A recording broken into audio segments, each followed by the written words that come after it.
One of the great things we're told, anyway, about democracy is that ultimately, if there are people who betray the public trust, then ordinary citizens can use their vote to, as we say in the United States, kick the rascals out, right? Or throw the bums out. How do democracy and such significant criminality kind of coexist with one another?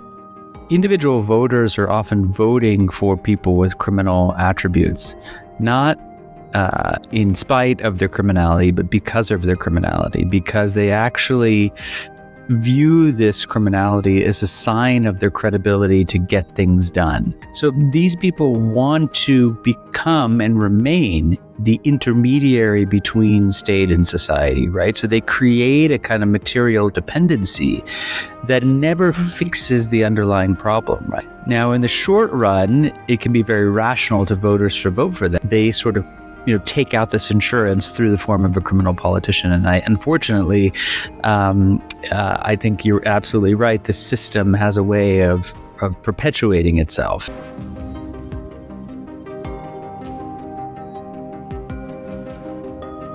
Welcome to Backpocket Pod. Every democracy has its contradictions. In India, we often ask, why do voters elect politicians with criminal cases? Why does money play such a powerful role in elections? Why do institutions sometimes seem unable to hold power accountable? My guest today is Milan Vaishnav, political scientist, author, and director of the South Asia program at Carnegie. His book, When Crime Pays, reshaped how a generation of us think about money, muscle, and the ballot box.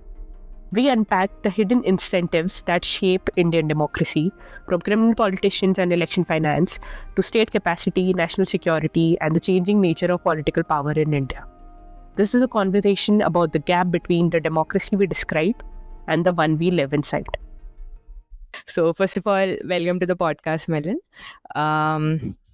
Before we go deeper into the work that you have done, I would want to first ask you a question,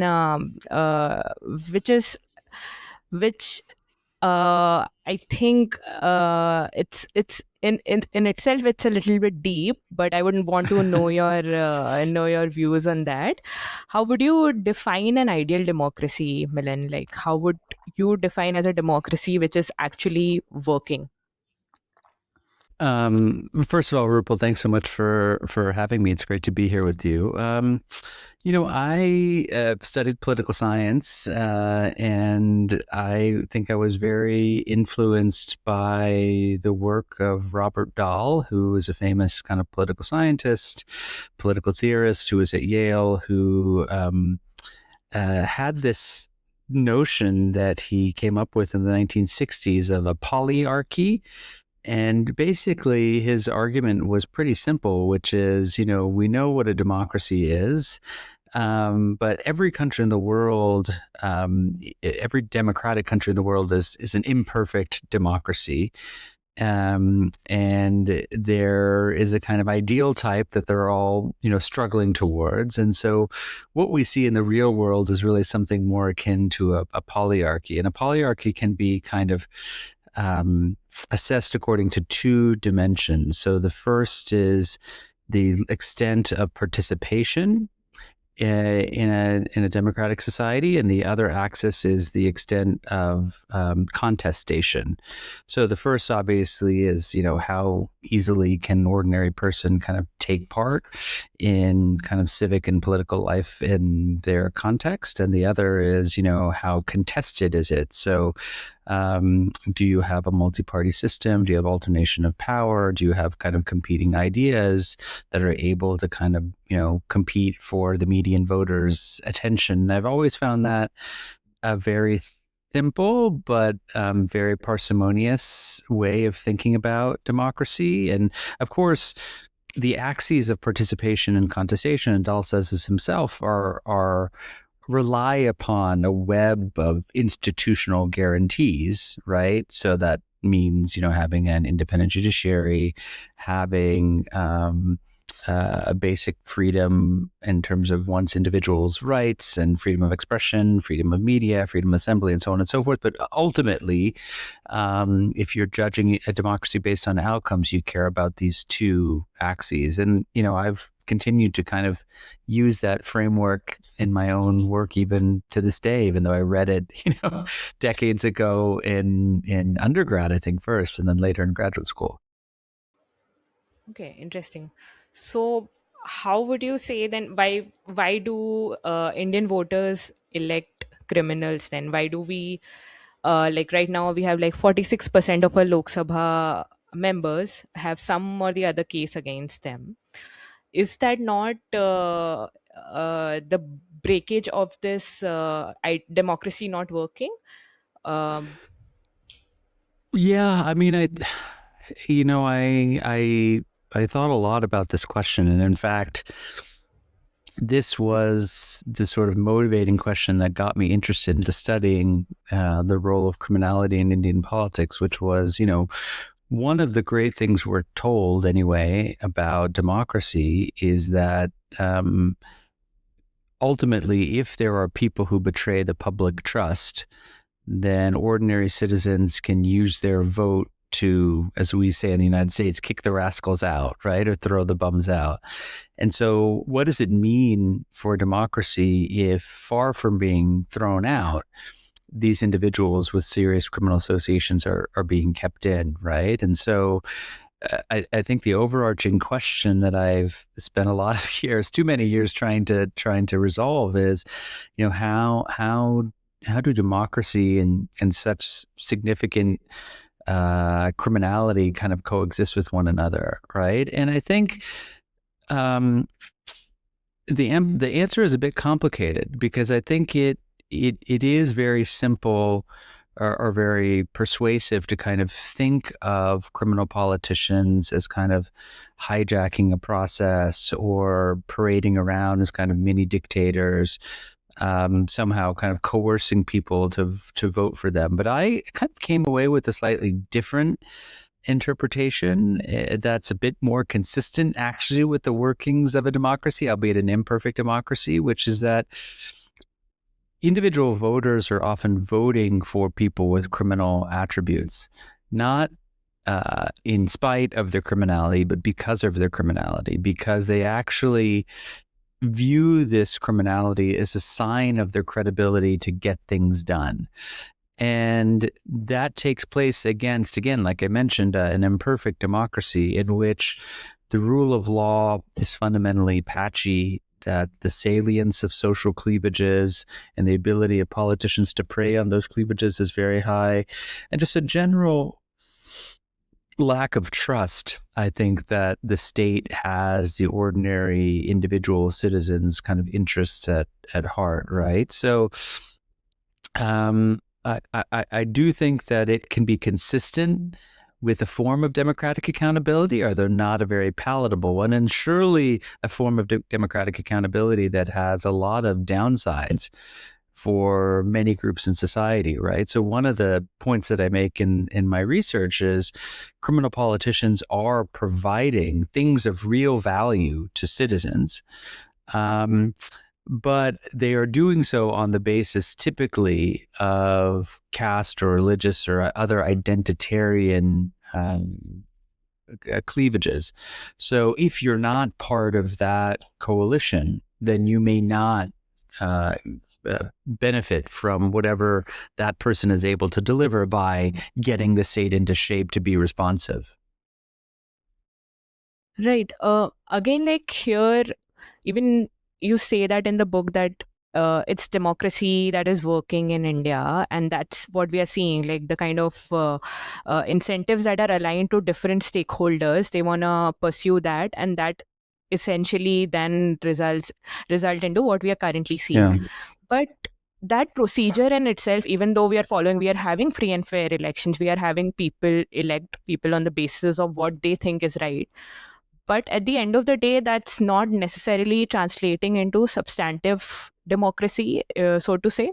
Like there's if we are electing people who have criminal cases against them, and the system has always worked to favor them, then they don't get the incentive to change it, or they don't want to pursue those reforms which are needed to actually provide a life of dignity to citizens. So when that is not translating into substantive democracy, uh, do you think that's really not working in favor of India?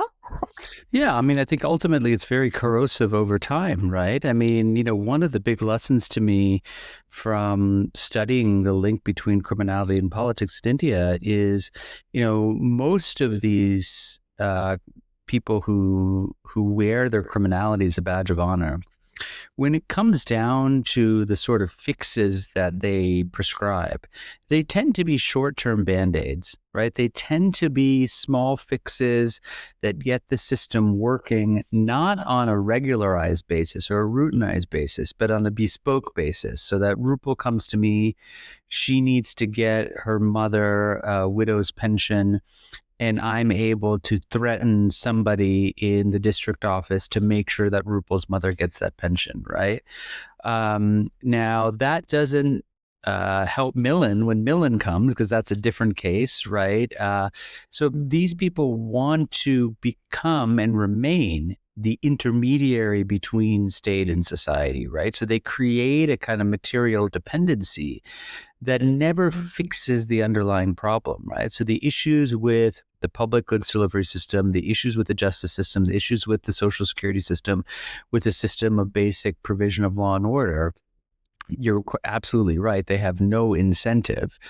Now, in the short run, it can be very rational to voters to vote for them because, again, we're talking about a country that has a per capita income of $2,800, give or take, where, again, what is happening in the state capital, even with the reformist chief minister and all kinds of promises, is very, very distant from the day-to-day lives. So, I make a distinction, which I think is important, which is, this is not Indians' first best option, right? I think they are very alert to the downsides of this modes of governance.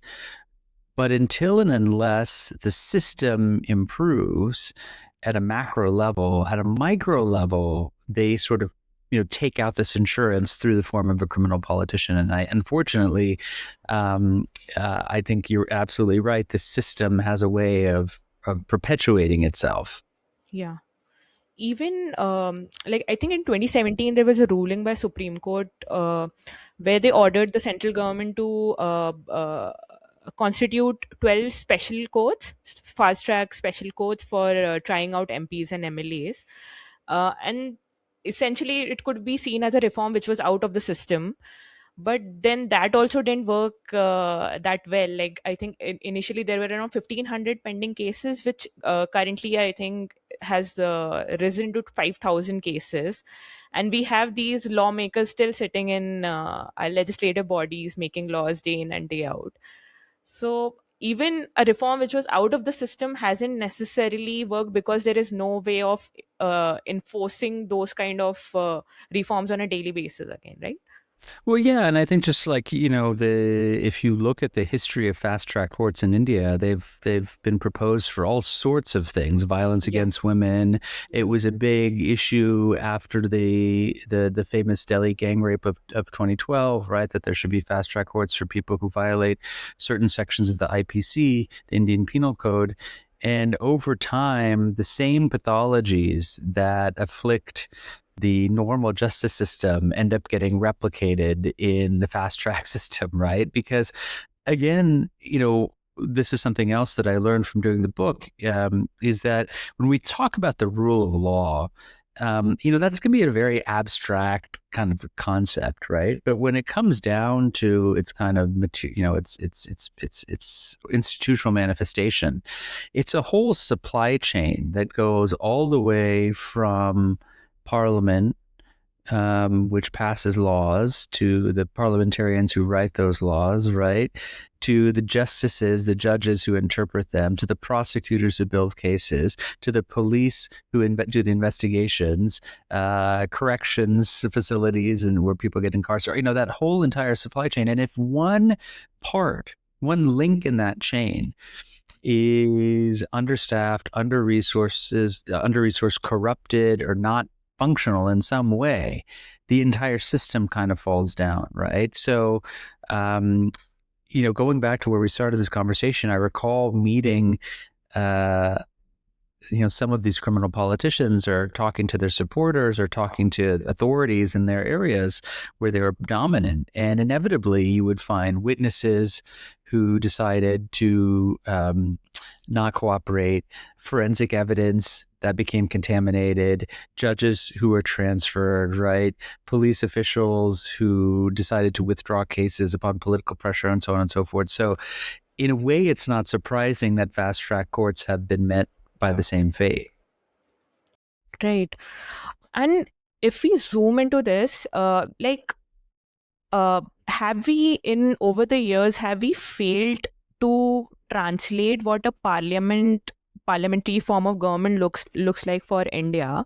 Like, have we failed to make people understand what MP or MLA or even like the politicians that they are electing, even at the municipal level, what they are supposed to do and that they are accountable to people? Like what I actually observe in this whole scenario is that a lot of these MPs, they act like godlike figures. Like there's that feudal mindset where people see this leader as one source of truth. They don't see them as being accountable to them, or they are using their money, the taxpayers' money, to do politics or to do different things. They just see them as like really people to probably act like who probably act like God in front of their constituency. So how does that how are we going to change that kind of mindset? Yeah, I mean, I think you're absolutely right. I mean, I think if you consider a member of parliament or a member of a legislative assembly, two things are true. One is, I don't think they would describe themselves first and foremost as lawmakers. And number two, I don't think their constituents would view them in the same way either, right? Essentially, and there's a large literature which supports this, is these higher level politicians end up being people who intervene in the process of public administration to try and deliver goods and services to their constituents, right? So they are essentially fixers, right, who are putting out fires and getting involved in program implementation as opposed to designing better public policies, right? So all kinds of interesting data that goes back to the 70s and 80s and 90s, where a bunch of enterprising social scientists went out and interviewed MLAs and MPs and asked them, and then interviewed their constituents. And there's a consensus on this, right? And I think, unfortunately, there are design flaws with the way the current system operates, right? So, for instance, this idea that every member of parliament has a small amount of money to spend on their constituency on constituency development works. This is known as the Member of Parliament Local Area Development Scheme, MP LADS. There's in most state assemblies an equivalent fund for MLAs. Now, it's not a lot of money. It's not a huge drain on the exchequer. And in fact, some politicians don't like it because the money is so small. They end up creating winners and losers in their own constituency because they can't possibly give the money to, say, every town or every village in their constituency. But nevertheless, they use it to do things like create bus stands or culverts or redo a footbridge or so on and so forth. And of course, they'll put their name and a plaque next to it to try to claim credit. But this essentially reinforces the idea that these people are not meant to think about the bigger picture, but are really just there. And I think anybody who's spent any time trying to seek an appointment with an MP or an MLA will find that essentially that is what their time goes to. And in some cases, these are very well-meaning, public-spirited individuals, actually. I know we can get very cynical about who they are, but, I've seen cases of people working, right? I mean, literally like 20 hours a day just trying to do this, both in their constituency and in Delhi. It's kind of a nonstop, very thankless task. And so I do think that we have to get back to this notion of leaving program implementation to the bureaucracy or to lower level politicians, while letting higher level politicians, think about the overall design and framework of public policies. Now, to kind of make an analogy to what we were talking about before, I mentioned the rule of law. It's this kind of interconnected chain of activities, right? Ranging from the laws on the books to the police who enforce them on the street. Similarly, I think politicians exist in a similar web, right? So, for instance, one big hindrance in this transformation, if we want to bring about this transformation, is the fact that in India, we have something called the Anti-Defection Law. Now, the Anti-Defection Law basically says if you're an elected member of the state assembly or national parliament, and your party leader issues a whip which says you must vote a certain way on a bill, you cannot defy that party leader. And if you do, you will not only be kicked out of the party, most likely, you'll lose your seat in that assembly. And so what that means is at the end of the day, there's really no incentive if you're a higher level politician to invest in ideas, because within political parties, it's not a contest over who has the better idea. The party leader decides. An ordinary legislator has very little agency. And at the end of the day, they don't have much of an incentive to invest in learning about regulation of civilian nuclear energy or of what changes to the National Rural Employment Guarantee Law say, or changes to the laws around election finance, or what. Pick your example, because they're going to get a missive from their party leader that says on such and such date you're going to vote for X or you're going to vote for Y, and that's really the end of the story. Yeah, this makes me wonder, should we have chosen proportional representation instead of the current system that we have? Would that have been a better design for a country like ours, which is highly fragmented, have so many identities, and it's a lot of things are overlapping. At the same time, we are a developing country, so we are necessarily not thinking about a lot of mature issues initially. So would proportional representation have been better thing? I mean, it's so hard to say, right? I mean, I think the arguments in favor of proportional representation, given India's diversity, are pretty persuasive and pretty compelling.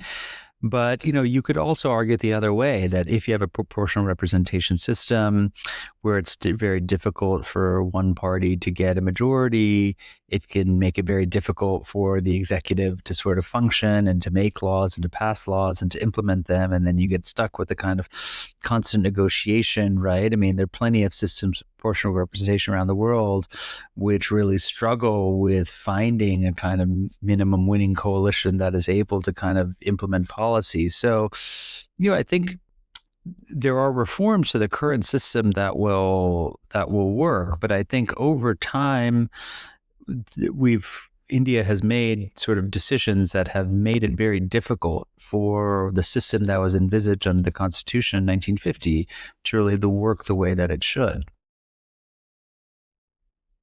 Okay.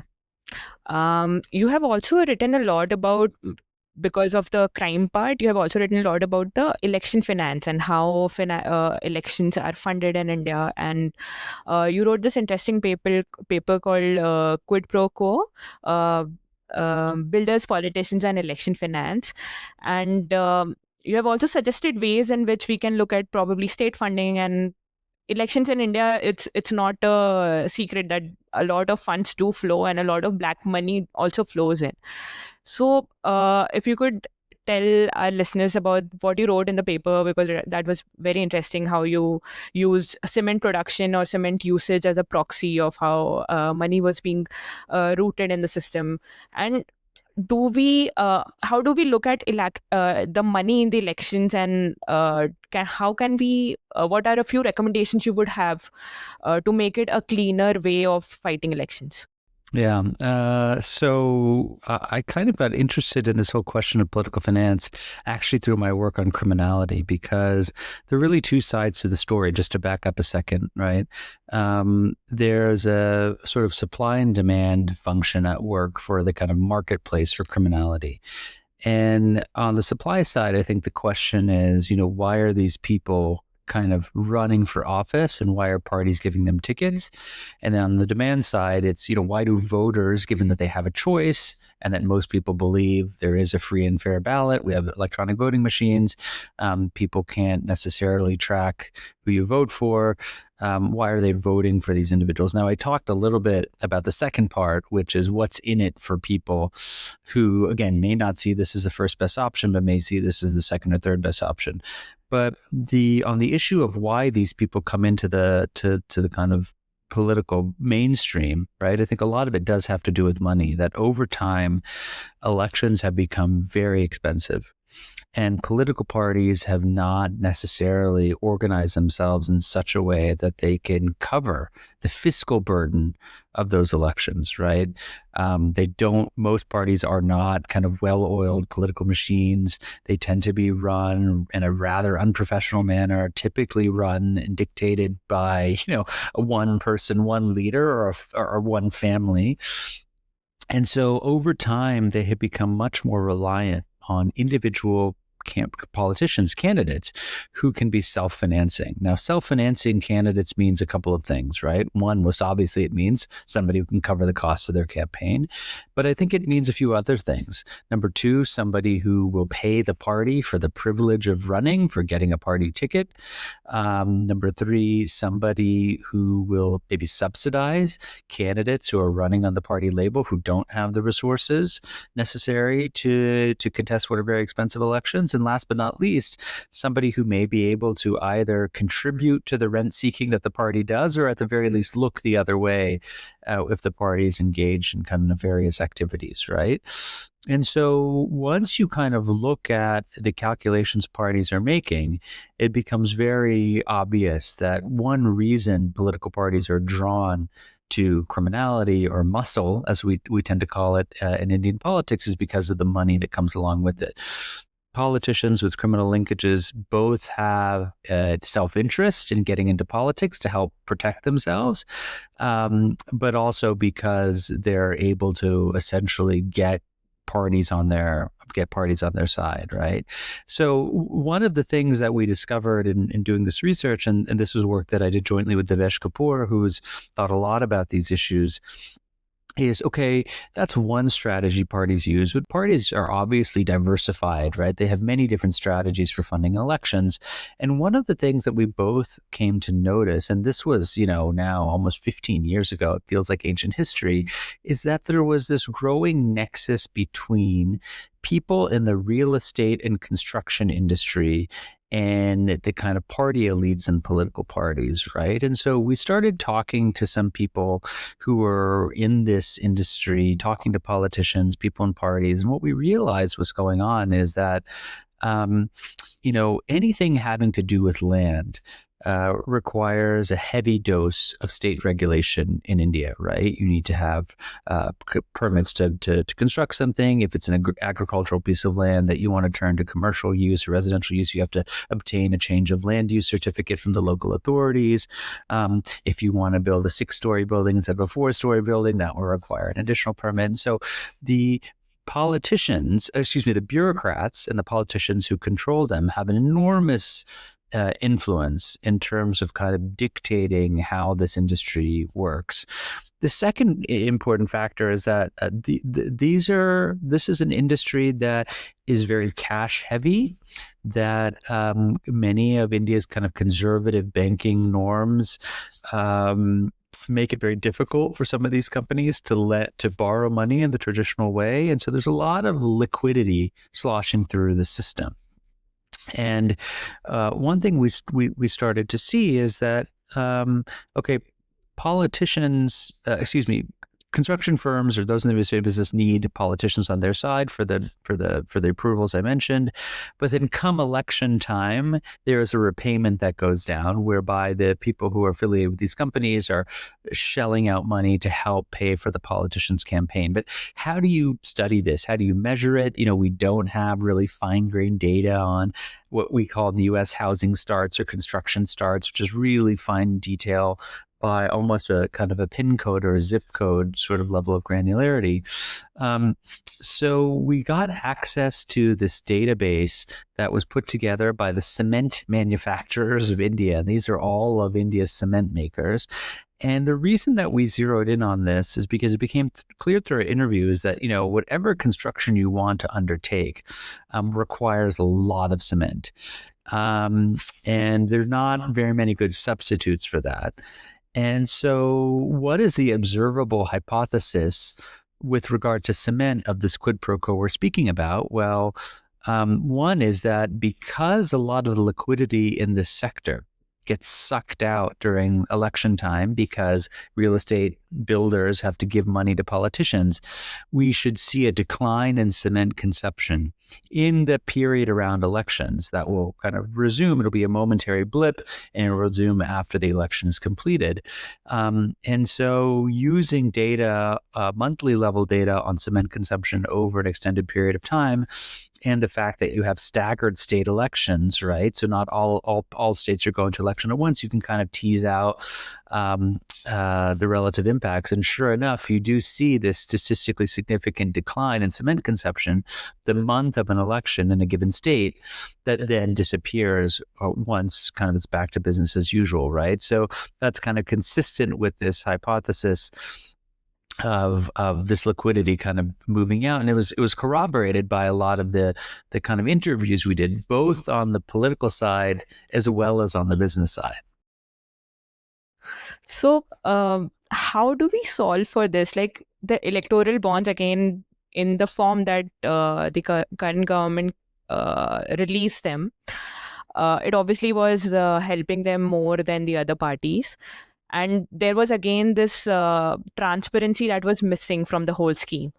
So how, if you would have to design the same thing again with with keeping in mind that we want it to be more transparent for people to know, how would you do that? And essentially, do you think it would still be like that Supreme Court ruling, which forced disclosure on for politicians to disclose whether they had whether they had any criminal cases against them? And that signal itself, do you think would still, because everyone is doing it in the system, everyone is taking money, do you think it would still again become like something that people just know, but you can't do anything about that? Yeah, it's a really good and tough question, right? And I can't pretend to have all the answers, but I think it's useful to just kind of think about a couple of stylized facts about how this industry of political funding works, right? So the first is that there is very little disclosure required when it comes to individual transactions. And that was actually true even before the advent of electoral bonds, right? So the laws that stood before electoral bonds said that anyone who gave to a political party in an amount of less than 20,000 rupees that the party would not have to disclose that information. So it became very easy for big donors to package up donations in many small increments that were just below the 20,000 rupee threshold in order to avoid this, right? So it takes some creative accounting, it take the work of a chartered accountant, but this wasn't rocket science, right? Electoral bonds eliminated the need for that kind of obfuscation. But of course, now we're in a post-electoral bonds world. The second is that there is really no scrutiny applied to the accounts of political parties. And I think that's really important, right? Because political parties obviously are spending, right, tons of money on elections. There are no limits on what parties can spend. They have to disclose their annual kind of income and expenditure statements. But for reasons I'll get back to for a second, these are pretty opaque documents. And the third is that, I think when you look at the regulatory legal framework, right, the Election Commission of India still, in many ways, kind of lacks the teeth to really crack down on this. I mean, the Election Commission of India, even one that was maybe more public spirited than the one that's currently on display, is beholden to two laws. First and foremost, the Representation of the People Act 1950 and 1951, which essentially provide the nitty gritty for how elections are supervised, conducted, regulated, enforced, and so on and so forth. And so there have been relatively few innovations over time. So what would I change to the existing system to get more directly to your question, right? Think about a moment like demonetization in 2016, when essentially the entire country of 1.4 billion Indians was being asked overnight to move away from cash and to accept digital payment, right? And whatever you want to say about the harm demonetization caused and the disruption and the chaos and so on and so forth, it is true that you saw a step jump in the transition to using digital payments, right? That's not to say cash has disappeared. It obviously hasn't disappeared. By some metrics, it's used even more than it was back then. But certainly now you can go almost anywhere and use UPI or Paytm or what have you. But what's interesting is political parties, which are better organized than your local dukan on the corner store or on the corner, were never asked to do this, right? They could continue to transact in cash without any requirements and so on and so forth. So one simple thing is to totally eliminate all cash giving and say any political contribution you make has to be digital. If it's from an individual, it has to be listed with their Aadhaar number. Or if it's a corporation, it has to be listed with their corporate ID or PAN number or what have you, right? So I think that's one. And we should just get rid of these silly loopholes which say, okay, anything below 20,000, no. I think it should be the same for everybody. And there's no implementation bottleneck to doing that, right? You could legislate that tomorrow and people could adhere to that if forced to. The second is that political parties, thanks to a coalition of civil society groups over the years, buttressed by the judiciary, have been forced to now publicly disclose on an annual basis their income tax returns, their income and expenditure statements. Here's the difficulty. The difficulty is that they are certified by every party's hand-picked chartered accountant. There is no third-party independent scrutiny of these documents. So one of the things the Election Commission has said for a long time is, to this practice, we need to add a requirement that the Comptroller and Auditor General either audits these documents themselves or provides a list of independent third-party auditors, and every party must get a clean bill of health from a third-party auditor. Now, we know all the reasons why that hasn't happened, but I think that would help to kind of pry open party accounts, right? And I think the third is, there is a real debate over what the Election Commission should be able to do, right? In terms of if there are parties that are genuinely being used essentially as tax vehicles, right? Should you have the power to deregister political parties? The Election Commission can register them. Can they deregister them? That's something that the court has had a very narrow view on, right? Something like paid news, right? Paying media companies for favorable coverage. That wasn't an idea that people had in 1950 and 1951 when the Representation of People Acts were promulgated, right? So should things like that be added? So I think you sort of have to move on all of these fronts, and I do think we're in a little bit of a rut or suboptimal equilibrium, if you want to use a fancier word, because I think civil society and groups like the Association for Democratic Reforms and others have been fighting the good fight for years, and they've actually notched some important victories along the way, both in terms of criminality and in terms of money. But they had been backed by an election commission, which essentially agreed with them on most issues, and an apex judiciary that actually provided them with a number of kind of positive rulings, right? And I think that constellation of forces doesn't necessarily exist, right? Well, it's true the Supreme Court did vote to strike down electoral bonds on the grounds that they contravened the Constitution, that was a rare rebuke of executive action, right? And that was subsequently then written into law by Parliament. So I think most people who are active in the space don't feel that we have an election commission or a judiciary that is as supportive of those moves as, say, 10 or 15 years ago. Right. You have also, like, you talked about election commission and Supreme Court, and you have written a lot about these institutions as well as other institutions that India has today. A lot of these institutions are supposed to work independently and then maintain that checks and balances. But what we are currently seeing is most of these referee institutions are sort of hijacked by the people in power. Like we see in the case of ED and CBI, which has been used against politicians in the opposition, and then eventually those politicians have to move parties just to get those cases removed. So what happened, or is it like just in the last 10 years, has it increased a lot, or has it been a feature of Indian polity since like 1950? Plus, like here again, I remember reading one Ambedkar quote where he says that it doesn't matter how good a constitution is unless and until we have people who are good and who are willing to be moral, then only it would result in its working. And that's what I think we are currently seeing. So what I have as sort of a doubt here is, can we perfect institutional design, or is it always going to be at the mercy of the people who are manning those institutions?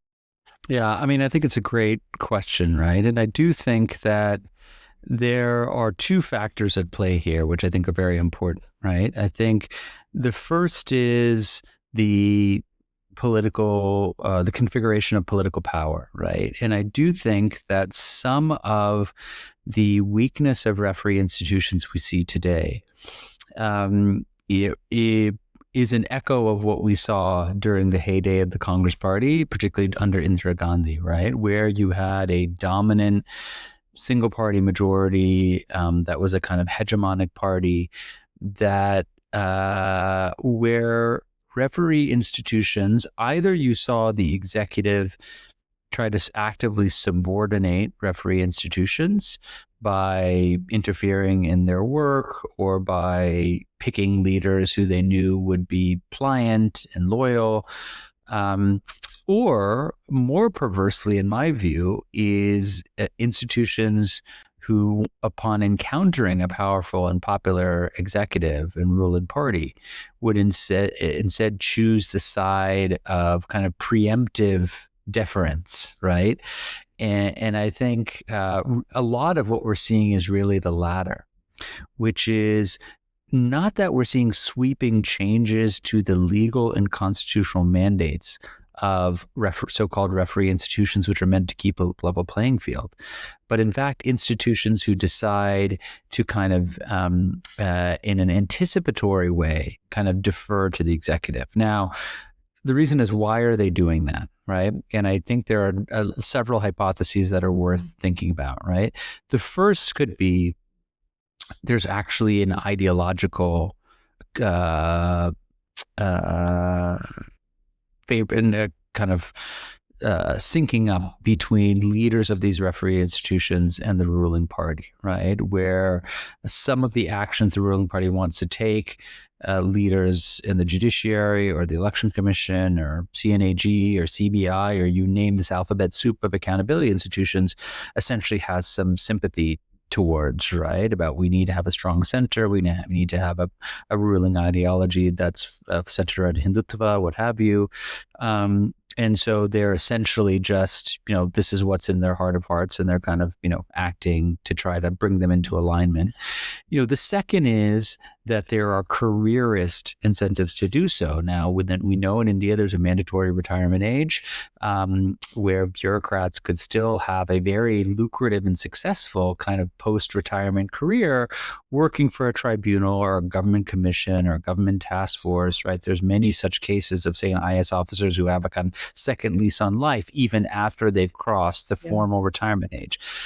Even judges now, and like even judges judges. Rajya But in Sabha order to seats. do that, you want to make sure that you don't do anything that goes against the official government narrative, because that's going to diminish your chances, if not completely eliminate them, of having some kind of successful landing pad post-retirement, right? And so, in fact, there's a really clever study which looks at the judiciary in India at the Supreme Court and finds this systematic relationship where people in their final months and years on the court tend to pull their punches vis-a-vis the executive in hopes of this kind of an appointment, right? The third is just one about retribution, which is you might be worried that if you take a decision that goes against the ruling party, that goes against the government narrative, you might be the subject of an income tax audit or a vigilance investigation and so on and so forth.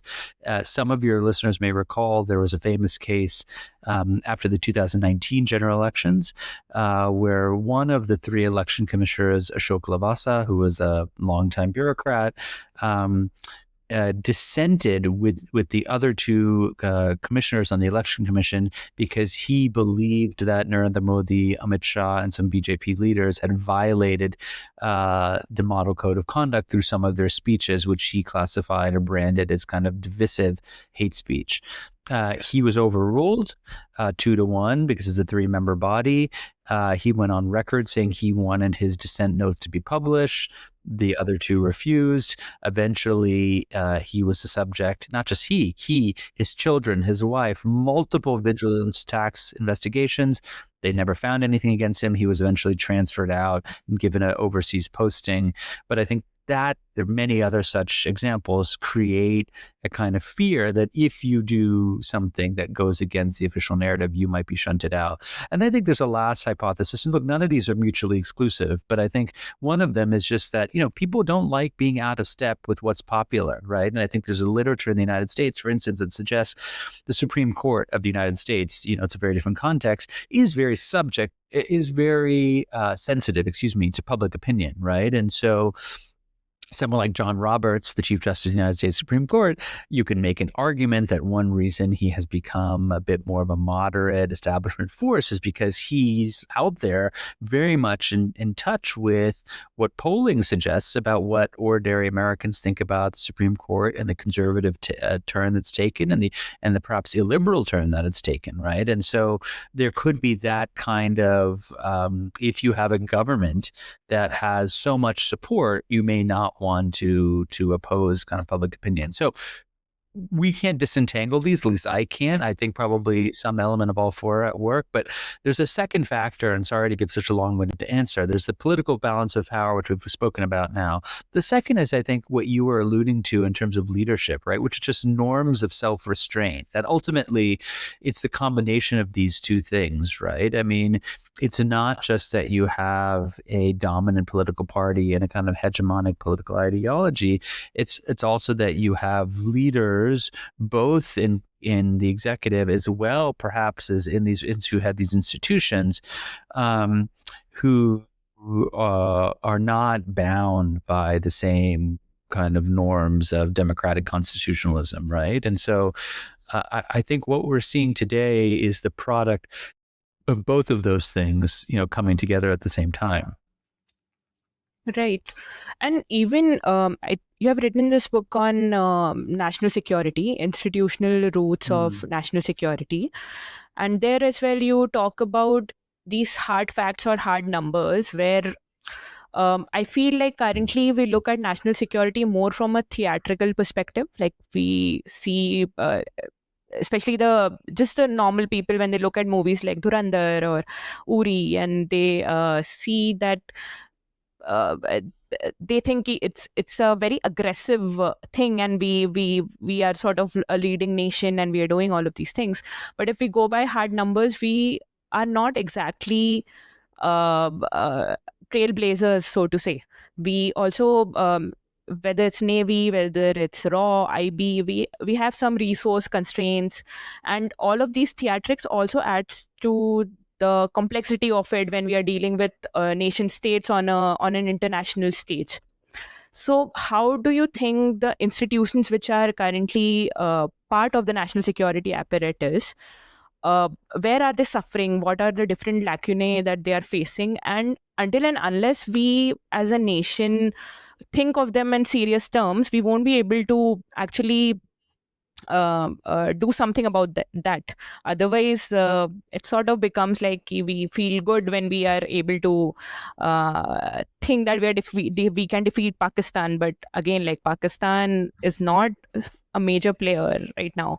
So how do you see the whole thing? Yeah, I think, just to kind of rewind for a second, I had collaborated with Devesh Kapoor and Pratap Bhanu Mehta, who was such a fortunate turn for me because these are two of my gurus and kind of leading lights, I think, in kind of political science, and on a book that was published in 2017 called Rethinking Public Institutions in India. And this was a sequel to a book that Devesh and Pratap had edited, which came out, I think, first in 2005, on public institutions, which was trying to say, public institutions have often, and public administration have often not gotten the attention they deserve because they tend to be seen as very staid, kind of mundane things, not much there to kind of pique the interest of kind of political scientists. But when it comes to understanding the core challenges that are faced by India's political economy, you have to grapple with essentially the institutional base that it's working off of. And so that their volume in 2005 and the subsequent one in 2017 focused on a range of federal agencies to try and understand from a kind of public administration lens, how were these organizations established? What were their kind of legal precursors? How were they staffed? How were they funded? How were people trained? What were the accountability mechanisms in place? How did institutions work with other institutions which were also present in their space? But we took a decision then not to look at any national security institutions because that would have just made the scope of the book far too large. It was already, I think, a 700-page book or something along those lines. And so years later, with other colleagues, we decided to take this challenge up and apply the same kind of lens to the national security architecture. And what was so interesting is that this is a very different domain than thinking about domestic regulation or the conduct of elections or the judiciary or Panchayati Raj, right? I mean, this is about the armed forces, it's about the intelligence apparatus, it's about law and order policing, and it's about the paramilitaries, right? I mean, those are the four major clusters of institutions that we gathered experts to focus on. And the same themes that we had essentially identified in the volume looking at India's kind of non-security apparatus were so applicable to these bodies, right? So let me just give you kind of four, right? The first is the question of personnel, right? Wherever you look in the national security apparatus, you will find the really shocking number of vacancies in positions all the way kind of up and down the spectrum, right? Where India really lacks qualified individuals who are taking up positions, whether it's in the kind of everyday community policing or in the army or in the intelligence. And it's not just the number of people, but it's also the people who have the right set of training, skills, so on and so forth. Ultimately, a lot of this flows from the second constraint, which is budgets, right? Is that, again, all of these things are possible to grow and enhance when you have a booming economy, and when you're recording rapid growth, you're able to kind of spend both on guns and on butter, right? But it tends to be a very hard trade-off between the two when the economy isn't firing at all cylinders. And we know that particularly in the past 10 to 15 years, right, we've had a very rocky story in terms of the kind of economic picture. The third is that, a lot of these agencies don't have clear legislative or constitutional mandates, right? So you kind of look at the intelligence apparatus and none of their establishment is really grounded law. A lot of these were created on the basis of executive orders. They've now become kind of routinized as kind of extensions of the executive, but there's very little oversight, right? Reporting, auditing, parliamentary questioning that goes on about, say, the Intelligence Bureau or the RNAW. And so I think this really shows up when there have been mistakes or errors or missteps that, that creates a media outcry, but it doesn't really necessarily kick off a concerted, serious, institutional kind of internal response to say, okay, what are the lessons that can be learned and how do we avoid this? And, that often requires having an outside auditor, right? It's not just the executive itself. This is where the legislature really is very important, which is meant to hold the executive's feet to the fire, right? And last but not least, I think there are problems of just kind of interagency kind of coordination and rivalry, right? One of the clusters of institutions that has really grown over the last several decades are the central paramilitary forces, right?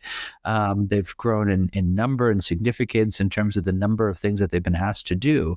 And oftentimes there have been instances where these organizations come into conflict with the armed services, namely the army, where you require more thoughtfulness about how these agencies are meant to work with one another, including determining their roles when they're kind of operating in similar kind of contested environments, right? So those were four of the themes that came up, and again they were very similar themes to what was revealed when we studied the kind of non-security side of the ledger. So I would like to unpack, especially the first point that you said, the personnel part. Yeah. And it's a major theme in India. We have seen over the years there is definitely a demand, there's definitely a supply. But is it just because of the money or the budget that we are not able to make them match? Because we see so many people applying for exams like UPSC, state peace exams, the different military exams, and essentially sometimes just how many are the vacancies? There are probably like 10 times of that is the number of people who are applying for it. So how are we not able to, as a country, be able to match that? Is it just the budget cuts or just the budget restraints or the constraints, or shouldn't we as a country, like when we have such a youth bulge, be able to cover that part of it? And essentially also I want to ask you, like, this personnel shortage has not just been about the lower rungs of the bureaucracy or different institutions. It's also been at the top. Like when we see the Indian Foreign Service, it's again like it's just around 700-800 people who are manning the different posts worldwide, when a country which has like 1.5 billion people should have more people manning these offices. So how do you see that?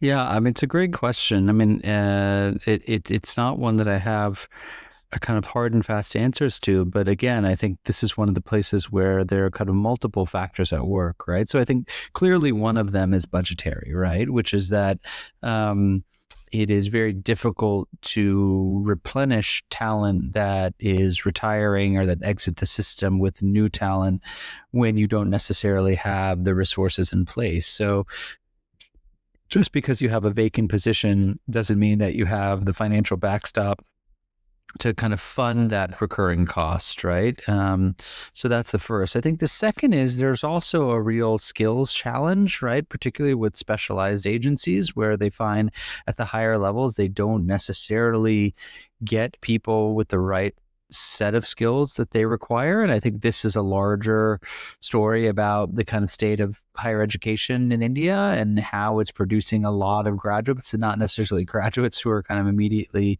employable. And I think the third is a lot of red tape involved, right? I mean, we know that the procedures for filling vacancies also requires that same government machinery to agree on a job description, to put out a posting, then to do a testing or do a recruitment, right? I mean, all of this sort of takes time. So I think it's kind of a bit of a confluence of all of these factors that are at play. I mean, we also see that, we're speaking at a moment right now where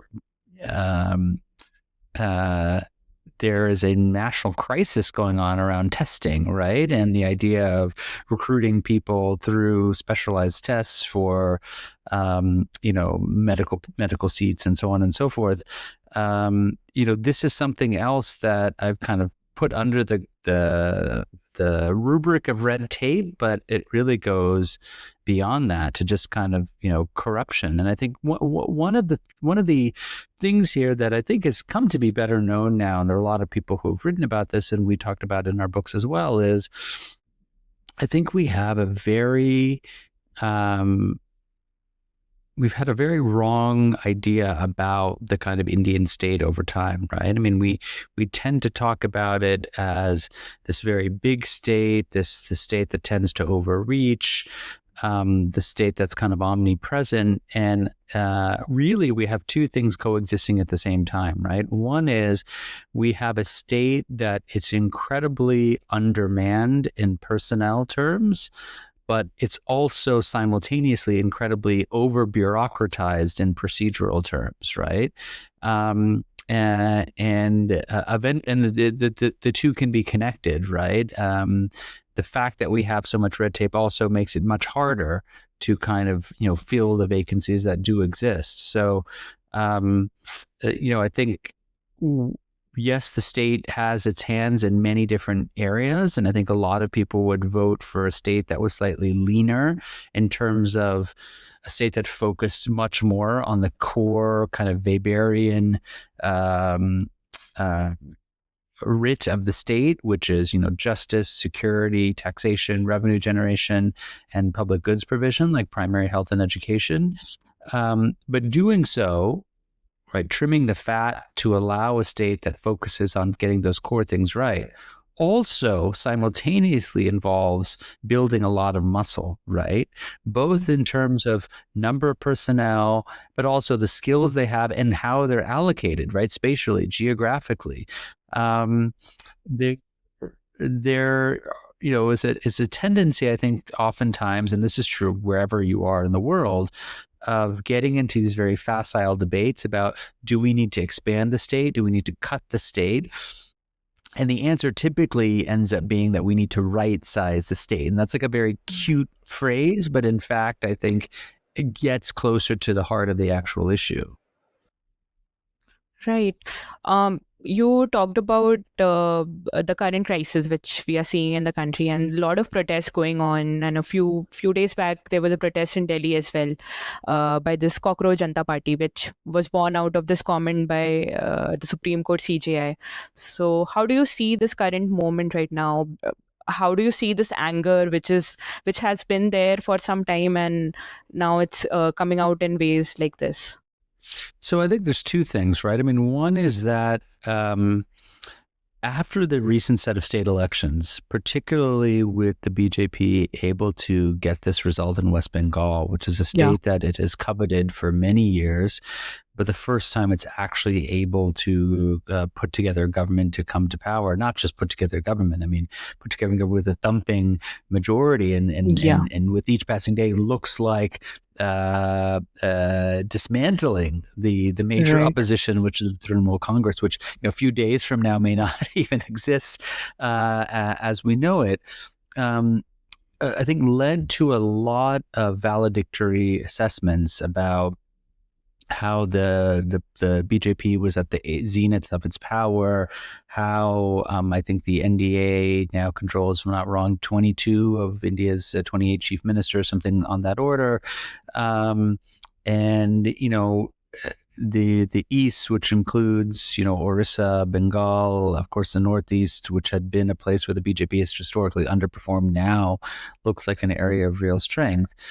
No more than sort of 48 hours after that, did we start to see real cracks, I think, in that narrative because of the issues that came around, the controversies on sort of testing and entrance examinations, but also very worrying economic data that started to pour in, part of which is domestically driven, part of which is geopolitically driven by this war in Iran, rising oil prices, and so on and so forth. We had the prime minister coming out talking about the need for ordinary Indians to engage in, pretty serious austerity measures. And so, this is a long-winded way of saying that we're at a very strange moment in time in India where we have a political party that does seem to be at the apex of its political power, but at the same time does have an Achilles heel. And it's really the same Achilles heel that it's had since 2014, which is about its record on the economy, right? I mean, if you go back in time and you read and you listen to some of the speeches that Mr. Modi gave and his party compatriots gave in 2013 and 2014, right? It was about getting the economy back on track. It was getting past the policy paralysis of the UPA-2 government. It was about maximum governance, minimum government, and so on and so forth. And I think we've seen a lot of frustration, both with the pace and extent of their progress. Now, when it comes to the Cockroach Janata Party and so on and so forth, obviously, this is a sign that not all is well with the ruling party and their record. But I would say the message is also should come across loud and clear to the traditional opposition parties, that there's a lot of frustration also with what they have to offer, right? And in fact, I would say this is really, in some sense, a kind of damning indictment of them, that they have been unable, for various reasons, to kind of muster up the kind of challenge that has really been able to hold the government to account. Now, I'm not naive to the fact that the center and the BJP have used all kinds of tools to try and minimize dissent, to try and constrain the actions of the political opposition. I get all of that, and I've written about all of that, and I believe all those things are happening. Where they're not necessarily innovating in terms of coming up with new tools of control, but they're certainly using existing tools with greater efficacy and greater intensity than even previous governments have done. But having said that, this is something that I've repeated many times before, but I'll say it again, which is, if you and I were having this conversation in June of 2014, and we were talking about what just took place in that year's general election and what the state of the opposition was, I think you and I would probably agree on three things. We would agree that the opposition is short on effective leadership, it is short on effective messaging, and is short on effective kind of organizational capacity, right? And I think all three of those deficiencies are very much just sort of on display today. Again, not taking away from anything that the government may have done to try and limit opposition space. But I think, this is where real political leadership is able to kind of make the most of the moment, right? I mean, I realize this is an example from a very different context, but I think, what's happened in Hungary, for instance, is really interesting, right? Where nobody thought that Orban could be taken down, right? Every Hungarian, every person who watches democracy in across Europe, and now, of course, in his case, it took someone who defected from his party and his alliance, so it's a challenge from the right as opposed to a challenge from the left, but it's a challenge nonetheless that does restore some degree of democratic competition and rolls back some of the most coercive elements of kind of his illiberal regime. So this is possible to have this kind of rejuvenation and restoration. Now, obviously, the Magyar government in Hungary, which has come into power, could prove to be a huge disappointment and be just as bad. But I think there is a sense that there is now kind of an opening, right? And I think the challenge for the opposition in India, and in some ways the real puzzle, for scholars of political sciences have been, why have we seen such little creative destruction in the political space, right? I mean, these issues, as I mentioned, we're talking about today are 12 years old now, if not older, Right. yet we don't see really a lot of kind of movement. And I think that's something that's worth pondering. Yeah, even the whole elections in New York, when I saw how Zoran Mamdani, how he came up, he was again had uh, uh, like the way he was able to communicate the kind of agenda that he was fighting for. Again, like New York and India, obviously, definitely different kind of polities and how they operate. But at the same time, understanding what the people want to see and then tapping into it creatively and in a way that people could connect to. I think that is, I would agree that that is missing in India right now. And CJP was sort of a way for people to express that anger. Yeah, I mean, look, I leave aside one's personal views on Mamdani's politics, right? And I'm sure amongst your listeners, we'll get all kinds of views who are supportive, who are opposed, who are indifferent. But one thing which has really impressed me about him, well, two things really, but they're connected. The first is I've never seen a politician who is so on message. I mean, here's a guy who the entire kitchen sink was thrown at him. He was a jihadist. He was an Islamist. He was a socialist. He was a communist. He was going to, end capitalism. I mean, you pick the kind of name he's been called it, right? And yet he never wavered in the campaign from his core promise, which was to essentially try and enact the kind of affordability agenda to make New York a more affordable place for the kind of common person in the middle class, right? Again, we will judge in a few years' time what his record was. I actually think many people have been pleasantly surprised by his early record in terms of doing those things. But again, I understand that the jury is still out. But just as a kind of political style and campaigning was remarkable. And the second is, and I think this gets to what you're referring to at the Cockroach Junta Party, is that the understanding of this what Ezra Klein and others call kind of attention economy, right? This idea that you have to be able to connect with people where they are today. And where they are today is very different, as you and I know. All right. I mean, as a think tank scholar, I'm not going to stop writing books, and I'm not going to stop writing papers. I'm not going to stop collecting data. But I'm also going to invest in how to deliver that in a YouTube short, right? Or on a podcast, because you kind of have to meet people where they are.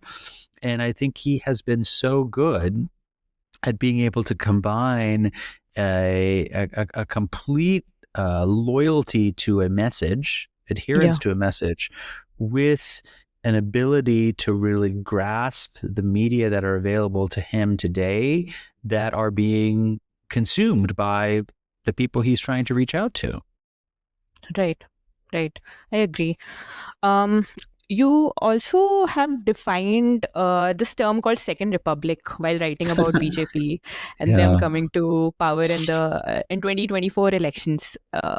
And you gave the statement called, which you wrote, that India has become simultaneously more democratic and more illiberal. So what do you mean by that? Yeah, I mean, I think I wrote this piece for the Journal of Democracy on India's Second Republic after the May 2024 elections. And, I got a lot of flack for that because I think a lot of people thought that the BJP and Modi were already on their decline by virtue of the fact that they didn't win the single party majority in 2024. It's the first time since Modi has been a national figure that the BJP wasn't able to cobble together a government on its own. It was reliant on coalition allies within the NDA.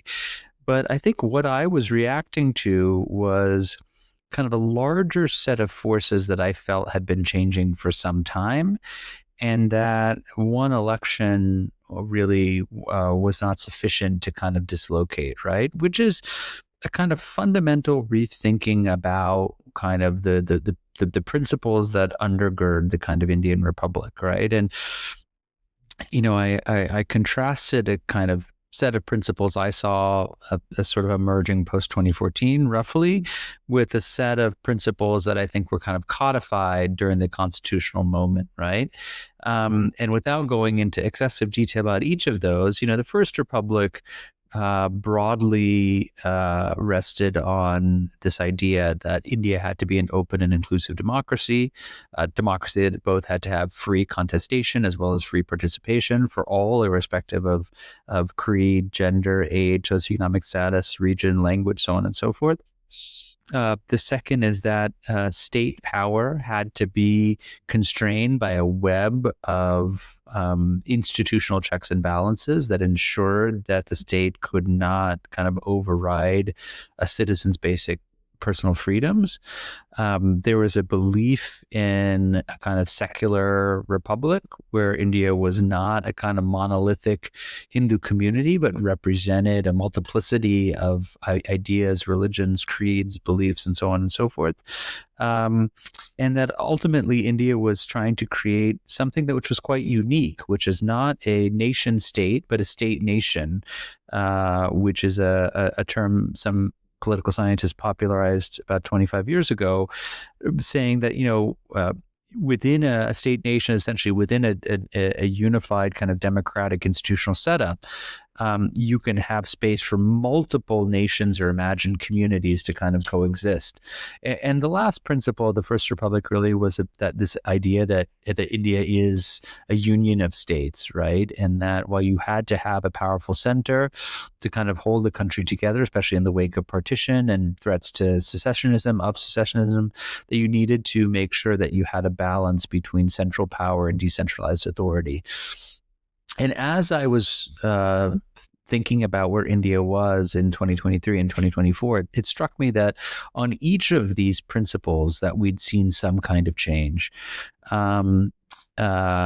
That I felt that India's the ruling party in power today didn't have or wasn't driven by the same kind of elite consensus about the need for institutional checks on power, right? By virtue of being given a democratic mandate, meant that whatever the government did was by definition democratic, right? Which is now not how I understand a republic to be set up. That there was less of a commitment to this idea of India as a union of states, that we needed to have more centralized top-down so-called one nation policies to try and minimize the kind of state level patchwork that emerged over the years. That there was no longer the same kind of commitment to secularism, that there was an overriding belief in Hindutva, and the idea that India was not a nation state or a state nation, but something entirely different, which is a civilizational state, right? That harkened back to kind of an earlier period of kind of past glory when India was considered to be a kind of Hindu kingdom. But the last of those things is about democracy, where I do think there's actually a bit more of a happy story there to be told, which was while in the First Republic we had a free contestation and free participation in practice, that was only imperfectly realized, right? The Congress Party, which dominated so much of Indian politics for the first 6-7 decades, was largely an upper caste, upper class party that in many ways claimed to be a rainbow coalition that stood for everybody, but in practice was designed for a much narrower segment of society. Women were politically invisible, right? You had you had all kinds of ways in which local participation was curtailed by powerful kind of feudal kind of forces. And when I fast forward to today, or say the last 10, 15 years, I do think that there's been progress on all of those fronts, right? I mean, we do see, for instance, a much more representative political class, both, especially in terms of caste, less so in terms of religion, which I'll get to in a second. The second is, I do think there has been a real awakening amongst women in terms of their ability to equally participate in the political process. It's now become commonplace both in state and in national elections for women to turn out to vote at greater rates than men. And that's a historic fact. For much of Indian history, there's been a huge turnout gap, with men being more likely to turn out than women by 8 to 10 percentage points.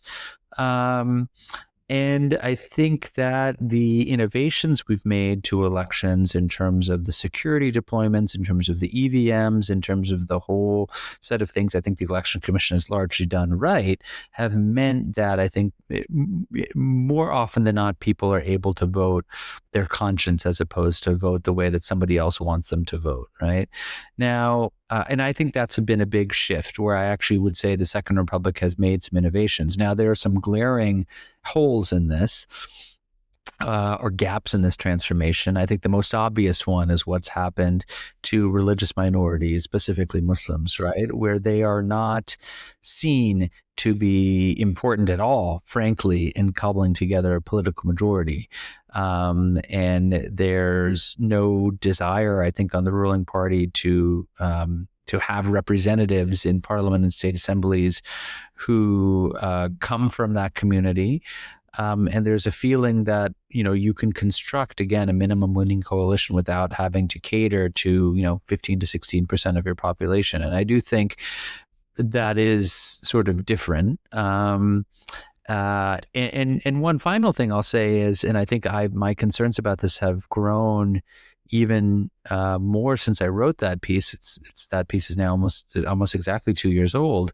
Is I think a lot of people's faith in the electoral apparatus in India has started to wane, not necessarily in terms of political parties being able to enter and people being able to vote, although some of that too, but more the sense that the arbiter of free and fair elections, the Election Commission of India, is no longer seen as an impartial referee, and more often than not comes up with policies or justifications that support the ruling party's position as opposed to the interest of the average Indian voter. So I think that on that respect, I think I've grown much more concerned and much more pessimistic in the past 2 years when it comes to assessing kind of coming back to this idea that's become more illiberal, yet more democratic. I think there are the cracks in the electoral framework are pretty severe and pretty worrying. You spoke about women and how you have seen over the years that women are voting more than men. Why do you think that is the case? Like, what is it about women coming in large numbers to vote? Do they see their positions as more to gain from or lose from a certain person being elected?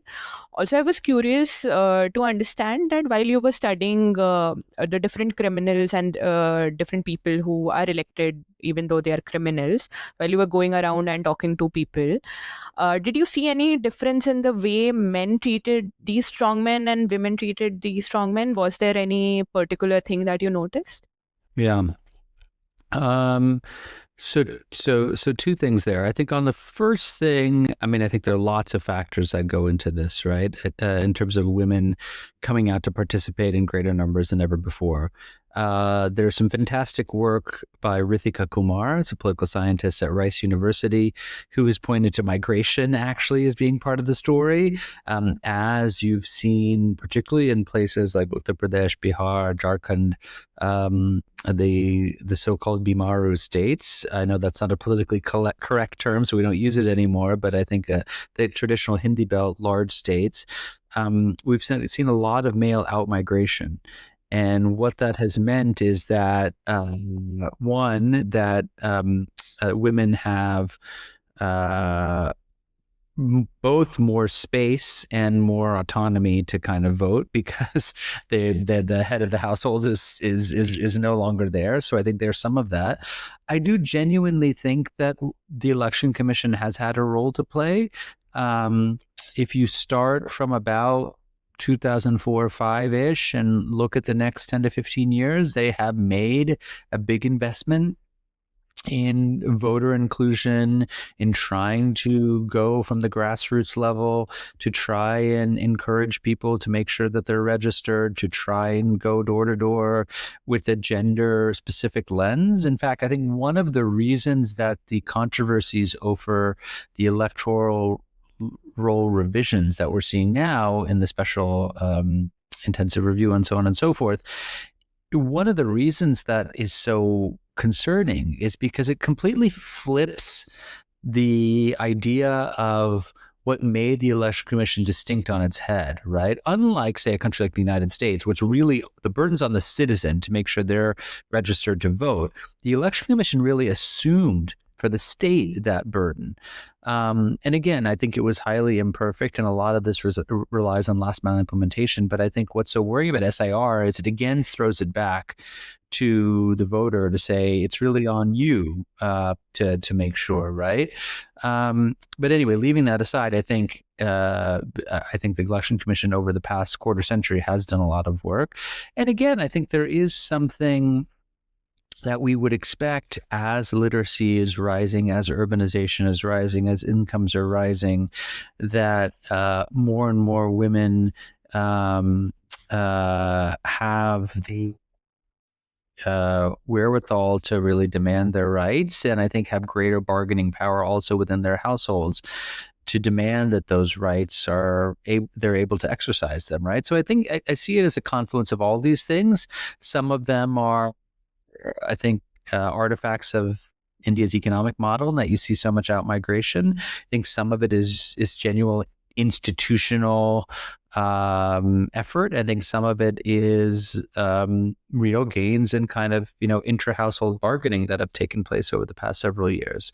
Now, I would just say one thing, which I think is an interesting kind of puzzle, which is there's still a really stark contrast between a woman's ability to vote and a woman's ability to be a member of the economic community, right? And those two things still are diverging. So we've seen a real growth in their ability to become a member of the political community, but less so in terms of the economic community. It may just be the case that over time, again, men sort of see the former as less threatening, whereas the latter obviously gets caught up with a lot of their own internal status or patriarchal considerations.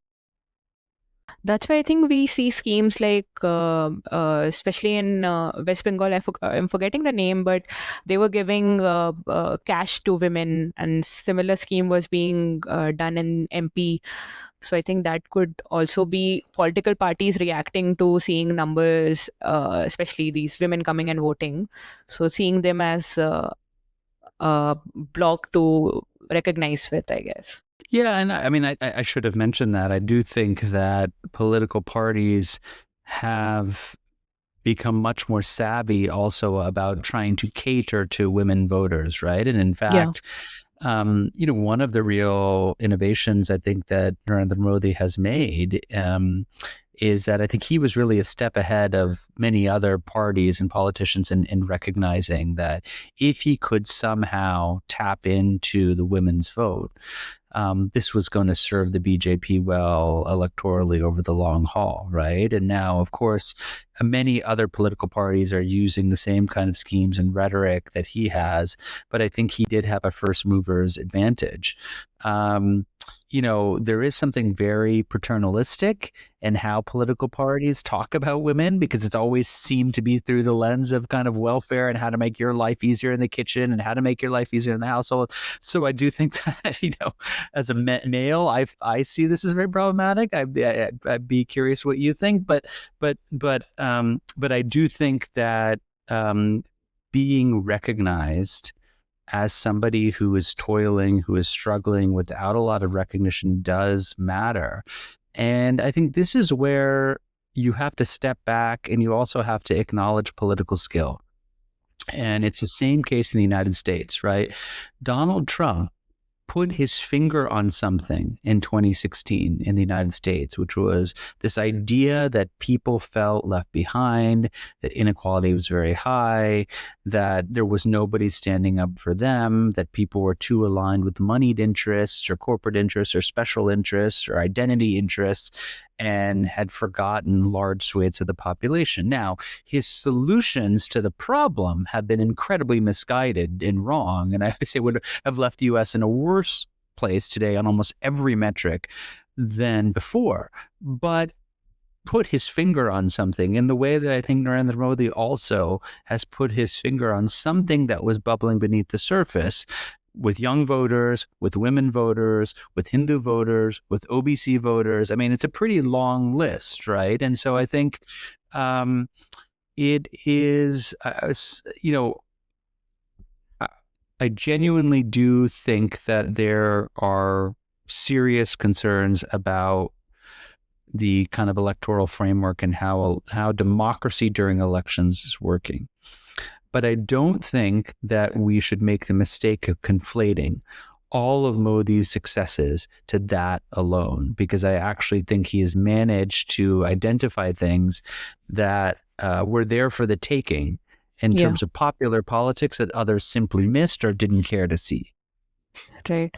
Yeah, I noticed the same thing happening like recently when that whole delimitation bill and the whole debate around that was going on. And post that, Prime Minister Modi appeared on the television next day and he spoke to especially the women of the country. And I think I call it like a Bahu Beti syndrome, where you talk to them as if women are not individuals in themselves. They are being treated as if they are in relation to someone, and that's Correct. how you want to give them probably respect. But I don't know, that necessarily doesn't speak to me. But on that similar vein, I want to ask you about the whole delimitation debate that happened in the parliament, and the opposition parties didn't allow the BJP to go their way, so to say, through the whole three bills, and how BJP also again, like, they played this card of linking the women reservation bill to the delimitation bill as well. So I wanted to understand your perspective on, you have written a paper on it as well. I want to understand, is it like a very defining moment for our federalism and its whole journey? How do you see the North and South sort of at wars with each other in this thing? And the whole principle of one person, one vote, is it going to be diluted if we go on with what the BJP was recommending? Or is there a formula that maybe we can have somewhere which takes the performance as well as population into the picture, and then maybe we can go forward from there? Yeah, all very good questions, complicated questions, because there's a lot of history and a lot of also interrelationships. But let me try and kind of tackle them. I mean, I think, first, just to set out that India has not had a delimitation whereby they have reallocated parliamentary seats among states in over 50 years. And the reasons for that are fairly simple, which is Indira Gandhi in the 1970s froze the process of interstate allocation because she didn't want to penalize states which had controlled fertility and invested in family planning from losing seats because they had done well on population control. But as a result, over 50 years, India has added like 1 billion people to its population.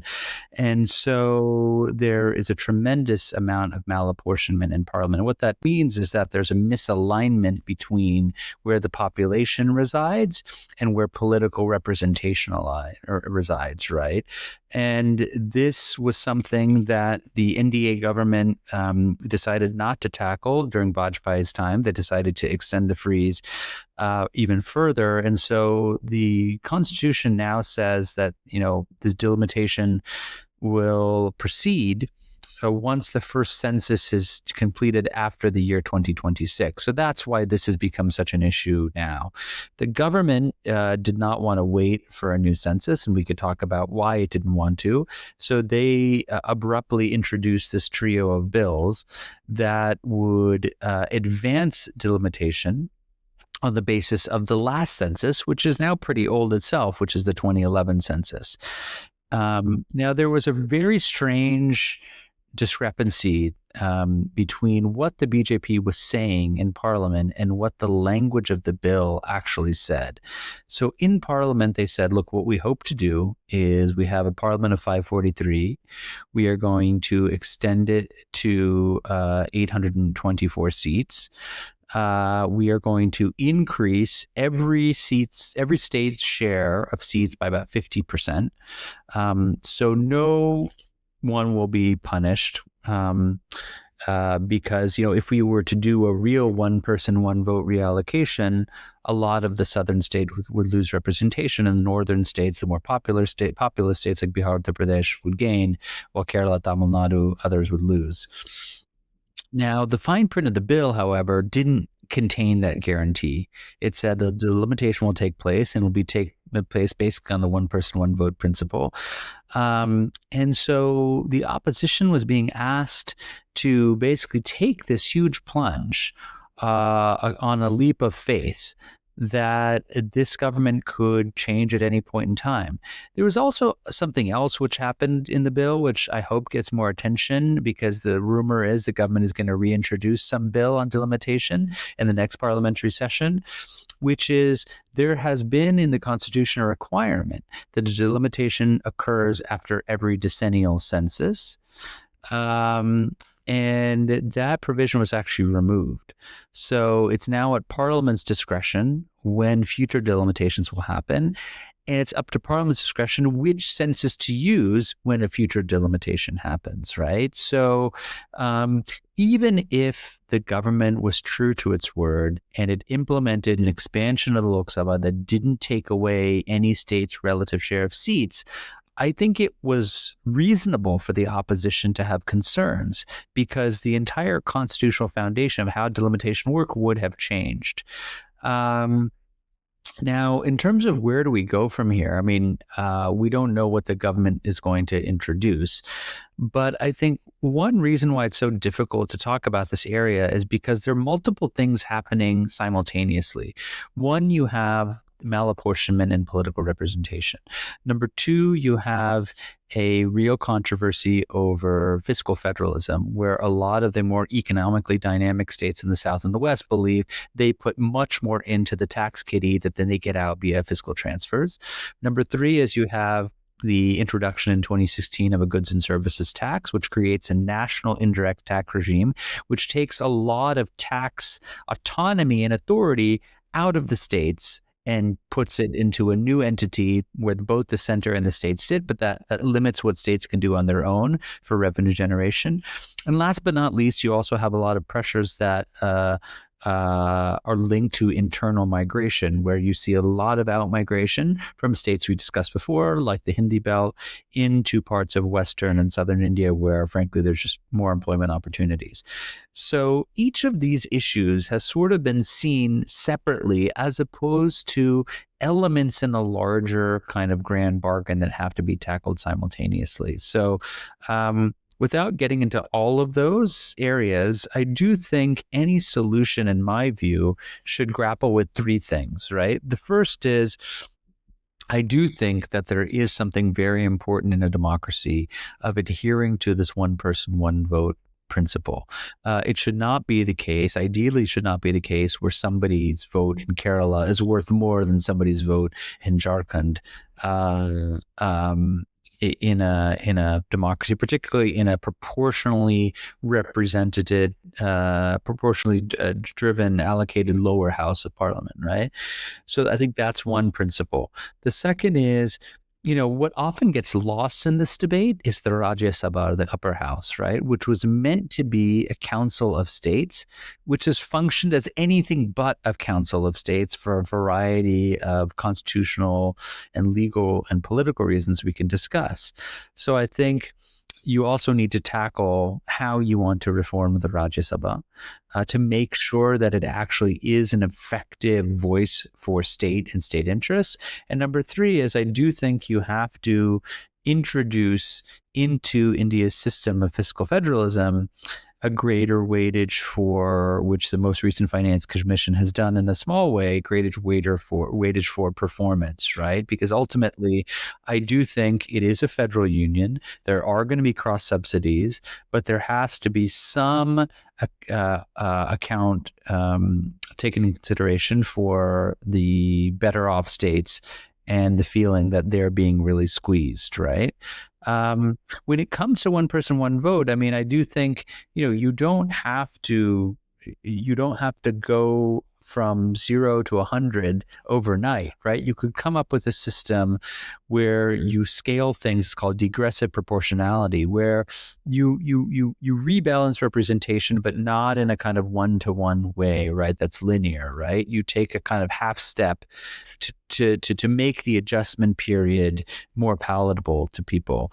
But again, I think that has to be combined with some of these other things, the Rajya Sabha, where again is proportionally weighted, as opposed to being something like the U.S. Senate, where it says, okay, we're going to equalize, where each state is going to get 5 seats or 10 seats, and so it will not be majoritarian in nature like the lower house is.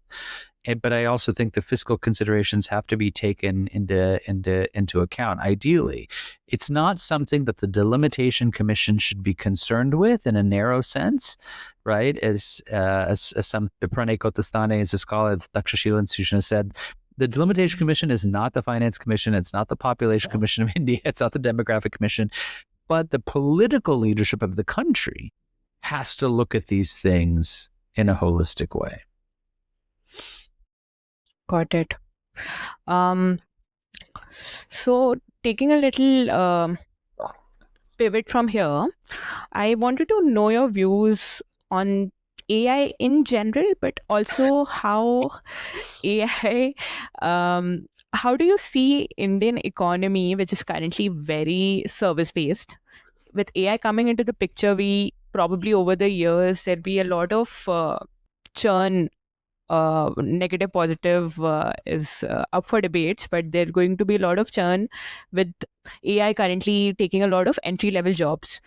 Also, another sense in which I want to understand your view is AI also reduces the cost of surveillance and the cost of putting your opinion down someone else's throat in a way that all these political parties, they do their own propaganda through different information channels, and AI with so much information on a particular individual can make it very personalized right to the T. And isn't that a very dystopian scenario that could happen probably in the next 5 years? Yeah, I mean, I'm not by any stretch of the imagination an expert on AI, so I will try to tread very cautiously here. And I'm not an economist either. So the first question was about the kind of impacts on the Indian economy. I do think a couple of things, right? One is, obviously, there are going to be some pain points with the Indian economy for many firms that have done, either traditional kind of work in kind of back office support, but even in some kind of global capability centers, which does more R&D, more front office stuff. I do think that some of those gains will be eroded due to AI. But I also think that there are going to be huge adjustment costs to basically firms, individuals, associations, organizations having to come up with AI enterprise solutions, right? And I think that that's actually an opportunity for a new set of bespoke services that Indian firms and other consultancies can provide, right? Like, I just think about my own organization, right? I work at a think tank, and we have debates about AI every week in terms of what our policy should be, how should we engage with AI, what's the responsible use of AI for the research side. But then there's also a parallel debate about, well, how can we use some of the AI efficiencies to deal with, internal documents or filing or accounts or grant management and so on and so forth. And I can tell you that we are at the very, very kind of whatever the opposite of cutting edge is, right? I think we're like really struggling. We meaning, this entire ecosystem to try to figure out what makes sense. And so I actually think that there's going to be a lot of services exports geared towards getting even small organizations like ours better equipped to handle this, right? So I do think that's an opportunity. The second is like maybe just influenced a little bit by my own kind of worldview, which is, India has had this really unique economic evolution, right? It's gone from being an agrarian economy to being a largely services-based economy with a very minimal manufacturing industrial base, right? And to the extent it's invested in industry and manufacturing, it's really been focused on high-skilled, high-end manufacturing as opposed to low-skilled, which is a stark contrast to most of the East Asian success stories, right? And there has been a lot of policy discussion over the past 10 or 15 years about whether India can take advantage of the China plus one moment, whether India can try and gain more of a market share in global manufacturing exports and so on and so forth. And you often in these think tank or intellectual discussions come across this argument that, we need to be looking beyond that because, automation is going to come for these jobs and AI is coming for these jobs. And I think, that may be true, but like in the here and now, India has an opportunity to take some market share from people, right? So even if it were to go from 2 or 3% of manufacturing exports to 8% or 9%, that would be a huge shift and create a lot of jobs. And yes, it does not settle the long-term question, but I often get this little inkling of like people wanting to write themselves out of the story before the ink is even dry, right? Which bothers me as somebody I remember going to a workshop once said, it's like India's got to be like a pirate, right? You've got to steal little bits of share from everybody and cobble it together. And yes, at that point, 10 years down the road, automation will come and destroy a lot of these jobs, and then we're going to be a pirate and steal a lot from other people too. And so I feel a little bit. I think the scenario is maybe less gloomy than people might think. And then maybe I'll change this opinion tomorrow. But I sort of feel like there has been and is an opportunity that India, unfortunately, risks completely missing out on, which is the kind of global friendshoring, offshoring, reshoring, whatever you want to call it, moment because of some of it hasn't gotten the policy frameworks in place, but I think there's also a mentality adjustment about how it should approach these issues, right? On the larger issue of the kind of dystopian reality, I definitely worry about this, and I worry about this primarily because I've seen the way that social media has changed over my professional lifetime, right? And I remember it was in 2012, I had written a blog post on the India Against Corruption Anna Hazare protests. And I'd written a short blog post, and one of my senior colleagues came into my office and said, you didn't tweet that post. I liked your post. You didn't tweet it. I said, well, I don't have a Twitter account, And he said, no, you don't understand. Like in our line of work, you need to do that. That's how people are getting information. And so I dutifully signed up and, started posting things across all the various things that we all do. And so I've seen how a lot of those spaces have been really corrupted and hollowed out, and what, say, Elon Musk's purchase of Twitter has done to that platform, where, it's a cesspool. Like I'm still in the cesspool and I still get something out of the cesspool, but I know every single day I log in, like I am engaging now in a cesspool, right? And so I do worry that if with the power of AI, that gets trained on what our information sources are, our feeds are, what young people get turned on to, that it can lead us to a very, very dark place. And I think, people are already seeing this with algorithms on social media and TikTok, Instagram, so on and so forth. So it's already here, but I think it could be scaled up in a way that is really disturbing. I don't know what the solution to it is, because people who are at the frontiers of science are always going to innovate, and then it's really up to the state and the public to figure out how to regulate them. But I do think that I share the same concern that you do, that there may be many efficiencies that AI brings, but I think it could also lead to a further coarsening of our public debate and public discourse. Right.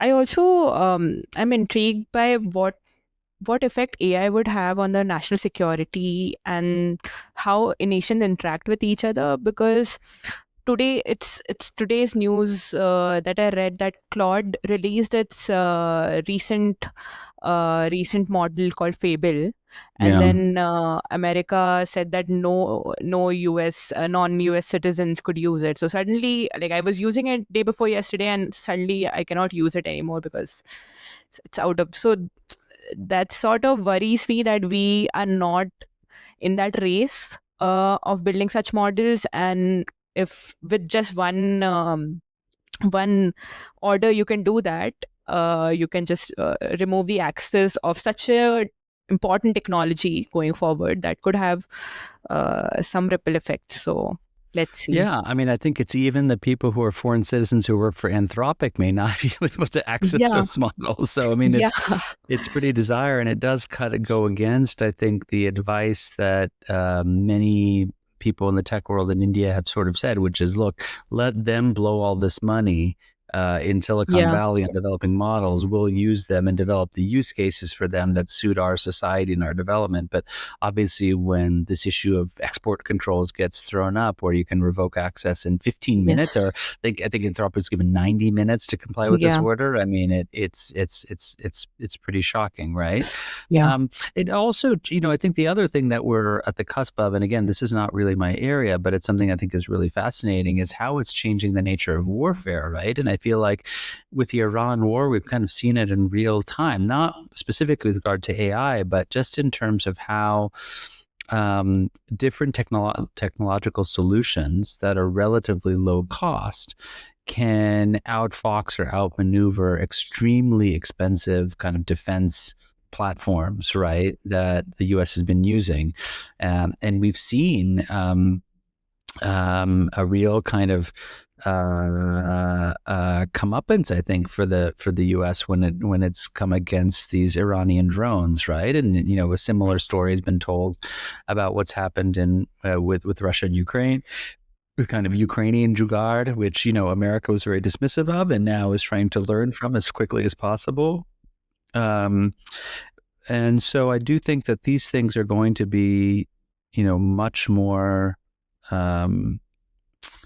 a cut to the heart, really, of the core national interests in the future. I mean, even if you just think in a slightly different domain, the Operation Sindoor and the brief but very hot contest between India and Pakistan, I think that one of the big lessons that Indian policymakers and military officials have taken away is the seamlessness with which Pakistani and Chinese technologies and platforms were integrated, right? And I think the Chief of Defense Staff even has been explicit about the fact that India was fighting not one, but two opponents on the battlefield, where there may have only been in human form one of those two opponents, but in terms of the digital backbone, the human signals intelligence, targeting systems, so on and so forth, that was the equipment itself was largely Chinese based, I think is going to prompt a rethink as well, right? So I think we are at this moment where it feels like all of our assumptions about how things work in terms of the state, in terms of the economy, in terms of warfare, in terms of information access and sharing are all simultaneously being called into question. Yeah, that's a topic that requires like a full-on podcast in itself, I would say. True. So one of my last questions. You have done a lot of work on studying Indian Americans as a bloc. Like there are around 5 million Indian Americans, and how they think about different subjects. And over the years, that has changed as well.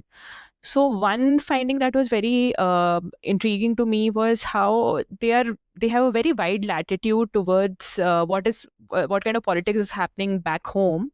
Like they would they would have this hypocritical mindset of giving this wide latitude to all these policies, which might be undermining all these institutions, rule of law, and so on and so forth. While on the other hand, they are almost left-leaning Democrats who have very moderate positions in terms of American politics. So how do you see that? Yeah, I mean, it's funny that you should mention this because today is actually the day that we've just published a new paper in the journal Political Behavior with some of our findings on precisely this question. And the question was really motivated by a larger theoretical question, right? Which is, when individuals change contexts, that is when they migrate, or do they remain? Do their political ideas remain fixed, or do they adjust situationally to the context in which they're in, right? And part of what got us thinking about this larger question is this phenomenon in the United States of what we call Modi Democrats, right? Which are Indian Americans who, by and large, favor the kind of left of center political party in the United States, the Democratic Party, when they vote in U.S. State, local, national elections, but yet seem to hold Prime Minister Modi and the BJP, which is, most would call a right of center political party or more conservative party. They would hold it in very high esteem. And so how do these two things sort of go together? So what we sort of did in this survey and what this paper is about, I'll just try to briefly explain it, is we sort of give a nationally representative set of Indian American respondents three sets of questions. We ask them about a set of policy issues very much grounded in the United States, so having to do with affirmative action, having to do with acceptance of religious minorities, having to do with immigration, having to do with kind of police force, the use of police force, having to do with kind of First Amendment freedom of speech rights, grounded in very specific instances of decisions or laws or controversies events. And then we ask them a very similar set of questions on those same 5 issues I mentioned before, but tied very much to a set of events which have unfolded in India in recent years. And then we ask them just in the abstract what they think about restrictions on the use of police force or the freedom of speech or affirmative action for disadvantaged groups without any country-specific context. And what we find is that Indian Americans do appear to be more liberal, more progressive, we can use that term, in the United States than when it comes to asking them about similar policy issues in India, right? And the question is, sort of what's going on here? Is this kind of cognitive dissonance? How do you explain it? And what's interesting is that there is a kind of identity answer at the end of the story, which is that most of the difference tends to be driven by Hindu respondents in the following sense. Indian Americans are primarily Hindu, although you do have sizable representation of Muslims, Christians, and other religious minorities, but predominantly Hindu. And Indian American Hindus are a distinct minority in the United States. But when they think about India, they are obviously part of an overwhelming majority. Indian American Muslims, by contrast, are distinct minorities in both places. They are very much minorities, both by virtue of their religion, their ethnicity, every dimension in the United States, but they're also a distinct minority in India. And what we see is that Hindus place a much greater emphasis on equal rights and minority protections in the United States than they do in India, where they're part of the majority community. Whereas Muslims, being minorities in both, are equally energized or emphatic about minority rights and equal protections under the law in both countries, right? And so it's very much linked, we think, to a person's positioning vis-a-vis their status as part of the majority community, right? And so what's interesting about that is that like people's can kind of simultaneously hold two different views in their head about politics in different places, depending on how they relate to the community which is in power, which we thought was quite interesting. In the abstract, I should just mention, when you don't ask or ground these questions in any specific context, of course, everybody is for all of these things, right? Yes, we all care about equal rights, and we all want to be fair, have a humane immigration policy, and we all want freedom of speech. But then those answers start to vary once you ground them in specific country contexts. Interesting. Okay, Milan. So my last question to you: if you would want to recommend a book and a film to our listeners and audience, what would that be? Oh my gosh. Wow. That's a really, really, really hard question. That's the toughest question of the world. Wow. Okay. I mean, these don't have to be work related, do they? No. Anything they that can you be want fun. to recommend. Okay. Yes. All right. Well, I will give. I think I'll give two. Can I give two book recommendations and one film recommendation? Okay. So the book recommendations, I will give a kind of fiction representation recommendation and a nonfiction. On the fiction, when I was in high school, we used to have these massive reading lists over the summer that we were given, and you didn't have to read every book, but you had to select like 2 or 3 you're going to read over the summer and then do these silly book reports, right? When you came back, it was always such a drag because you just wanted to relax. And I remember one summer picking a book, which just by the title that thought sounded cool. And then I realized that it was like a hugely fat book, but became one of my favorite books of all time, which is a book called The Count of Monte Cristo by Alexandre Dumas. Have you read it? Yes. I love the book. Yeah.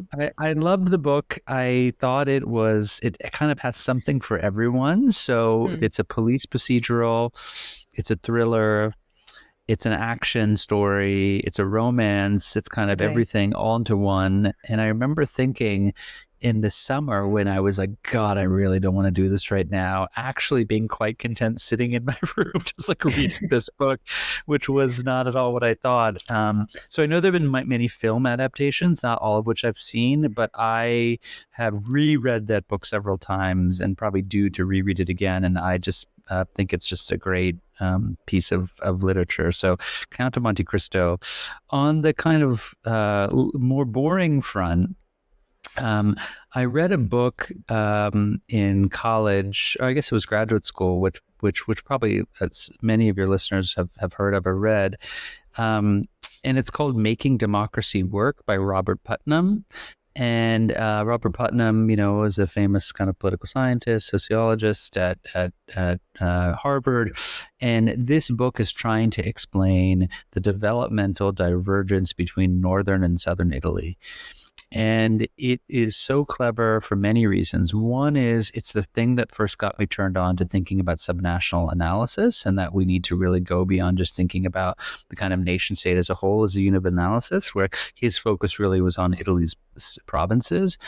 The second was, there are a lot of analogs here with both the United States and India, so the country I'm from and the country I study, because we see this kind of, not always north-south, but often north-south sort of divide, which has very deep historical roots in both societies, as it does in Italy. But one of the things I like about it more than anything is it's really trying to understand why the state functions so differently in different parts. So if you compare, say, the area around Turin in the north, the province of Piedmont, versus, say, Sicily in the furthest south, he comes up with really clever measures, right? So he like calls and will ask about, the provision of, I think like it's like child care facilities or something, right? I mean, and we'll literally call every province and trying to get an answer for them or see what information they make available for the public. And so it's also a kind of a clever way of measuring state capacity, which was all big kind of big data, machine learning, AI, when you had to just kind of really be quite entrepreneurial. So I just think it's a great book in terms of thinking of research design, in terms of thinking about democracy and what makes things work, and also how many of these explanations have really deep historical roots. Okay, so that's my kind of boring recommendation, Making Democracy Work. Okay, my film recommendation, I think it's probably my favorite movie of all time. A lot of young people have not heard about the book, heard about the film, because it came out many decades ago. It's a film called Moonstruck. Okay. And it's a movie that stars the actress Cher. And it is probably the best romantic comedy of all time. My wife and I, and my kids even, I think we all agree that it's kind of the perfect movie. It's, long story short, Cher plays a kind of down on your luck kind of woman who lives in Brooklyn, who her first marriage doesn't work out, and her husband gets hit by a bus, I think, and she decides somewhat kind of reluctantly to marry kind of her long-term boyfriend, but it's not really somebody that she loves, but it just, she wants to be married, and this is probably the guy. And he goes off to, this all takes place within the Italian American community in New York. He goes off to Sicily because his mother is dying, and his last request is, we're going to get married, but you need to give an invitation to my brother. And she was like, I didn't even know you had a brother. And he said, yeah, there's some bad blood between us, but can you go? And long story short, you can imagine what happens next. She goes to see the brother, and lots of interesting things ensue. And it's a very New York movie. It's a great movie about the Italian American community. It's a great kind of romantic comedy. It's the perfect length. It's like 90 minutes. So it's like, it doesn't take that long. Sweet spot, yeah. It's sweet spot. The acting is great. I believe Cher won Best Actress for her role, but it had Nicolas Cage is in it, Olympia Dukakis, Danny Aiello, all of these kind of famous actors or actors who later became famous were in that film. And I just, I could watch it like once a week and just not tire of it. I think it's a perfect film. Amazing. And since you mentioned Count of Monte Cristo, sorry, there's this, you might have seen Shawshank Redemption as well. Yes. So there's this one shot in the movie when Morgan Freeman is, his character is going to help. I'm forgetting the name of the person. Yeah, but he's Andy, I think is his name. Yeah. So he goes and shows this book, and it was written over there, Count of Monte Cristo, and it's basically that in the book itself, right? He escapes the prison, and that's correct. Sort of so I just remember that suddenly. Yeah, and if any of your listeners ever go, I have not been there. In fact, had planned a trip and it got canceled in Marseille in southern France. Off the coast, there is this little island, which some entrepreneurs have taken over, and there's now a restaurant which you can only get to by boat. So the restaurant sends a boat, takes you out by speedboat 20 or 30 minutes. It's supposedly the island, the rock, that was the inspiration for this prison, where he's kind of sent off in the middle of the sea. So anyway, so something else that I hope to do at one point. It's amazing, yeah. So thank you, Milan, for taking out the time, and thank you for doing this. Yes, so yeah, my pleasure. Thank you for having me. Great questions, and it's lovely to talk to you. That was Milan Vaishnav.